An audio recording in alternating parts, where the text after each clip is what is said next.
দেখুন সবাই দিকে ধেয়ে আসছে একটি ঘূর্ণিঝড়। গত কয়েকদিন আগে আমি একটা ফাঁকির বাসা দেখিয়েছিলাম আপনাদের সবাইকে। সেখানে ছিল দুইটা ডিম, অনেক কিউট কিউট।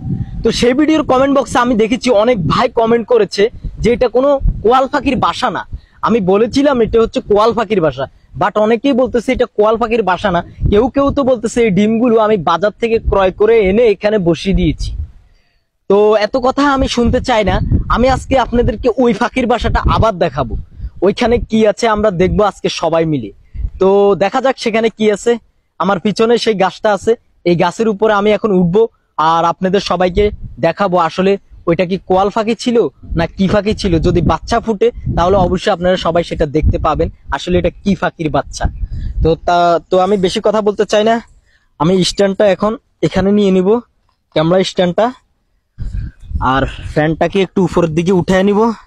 আর আমার স্পিকারটা পড়ে যাচ্ছে দেখছেন, এটাকে একটু সোজা করে নিব।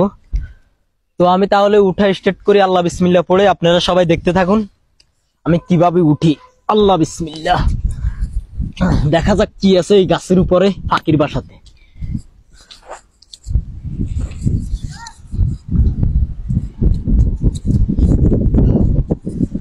তো অবশেষে আমি গাছের উপরে উঠে গেছি।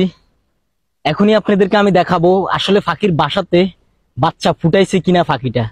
তো এর আগে আমি একটা কথা বলে নিতে চাই। আমি শুনেছি আমাদের বাংলাদেশের দিকে ধেয়ে আসছে একটি ঘূর্ণিঝড়। তো এইসব ঘূর্ণিঝড়ে আসলে এই ফাঁকির বাসাগুলো থাকবে কিনা আমি জানি না। পরবর্তীতে আসলে দেখা যাবে পাখির বাসাগুলো আছে কি ভেঙে গেছে। ভেঙে যাওয়ার সম্ভাবনা সবচাইতে বেশি থাকে, ভেঙেও যেতে পারে থাকতেও পারে। তো বেশি কথা বলবো না, আমি আপনাদেরকে দেখাইতেছি ফাঁকির বাসাটা। আসলে ফাঁকির বাসাতে এখনো কি আছে দেখেন সবাই। কত রিস্ক নিয়ে কত কষ্ট করে আমি উঠে আসছি। তো দেখুন সবাই, ফাঁকির ডিমগুলো কালো কালো হয়ে গেছে। 2-1 দিনের ভিতরে হয়তো এই ডিমগুলো ফুটে যাবে। আর এই ডিমগুলো যখন ফুটে যাবে তখন অবশ্যই আমি সেটা আপনাদেরকে ভিডিও করে আমার ভিডিওর মাধ্যমে দেখাবো। তো দয়া করে সবাই ভিডিওগুলোতে সাপোর্ট করবেন, কারণ দেখতেই পাচ্ছেন আমি কত রিস্ক নিয়ে ভিডিও করি। অবশ্যই যারা আমাদের আইডিটা ফলো দেননি অবশ্যই ফলো দিয়ে দিবেন। ইউটিউব থেকে দেখলে অবশ্যই আমাদের চ্যানেলটা সাবস্ক্রাইব করে দিবেন। তো অনেকে আমি দেখছি আমার ভিডিওতে কমেন্ট করছে এই যে ফাঁকির বাসার ডিমগুলো, অনেকে বলছে এগুলো নাকি কোয়েল ফাঁকির ডিম, অনেকে বলে আমি নাকি মুরগির ডিম ঘরে থেকে আনি এখানে দিয়ে দিছি। এক একজন এক এক কথা বলে, তবে সত্যি তো এটাই। এটা হচ্ছে কোয়াল ফাঁকির ডিম। আমাদের এখানে একটা ফাঁকি আছে যেটার নাম কোয়াল ফাঁকি বলি আমরা। অনেকে আমাকে জিজ্ঞেস করে যে আমার বাড়ি কোথায়।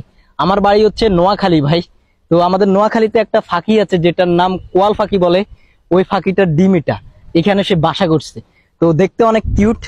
শখের বসে আমি ভিডিও করি, আপনাদেরকে দেখাই। অবশ্যই কেমন লাগে আমার ভিডিওগুলো সবাই কমেন্ট করবেন। এই ভিডিওটা এখানে শেষ করতে চাই। আবারও দেখা হবে নতুন কোনো ভিডিওতে নতুন কোনো জায়গায়। তো আমি অনেক রিস্কে আছি, প্রচুর পরিমাণে বাতাস হইতেছে ভাই। আমি এক্ষুনি এখান থেকে নেমে যাব। আশপাশের গাছের ডাল হগল ভেঙে যাচ্ছে, আমি দেখতে পাচ্ছি। আমার পিছনে একটা ডাল ভেঙে গেছে ওই দিক দিয়া। তো আমি ভেঙে পড়ে যাওয়ার সম্ভাবনা আছে, তাই আমি এখান থেকে নেমে যাব ভাই। আল্লাহ হাফেজ, ভালো থাকবেন। আবারও দেখা হবে নতুন কোনো ভিডিওতে নতুন কোনো জায়গায়। ততক্ষণ পর্যন্ত সবাই ভালো থাকবেন।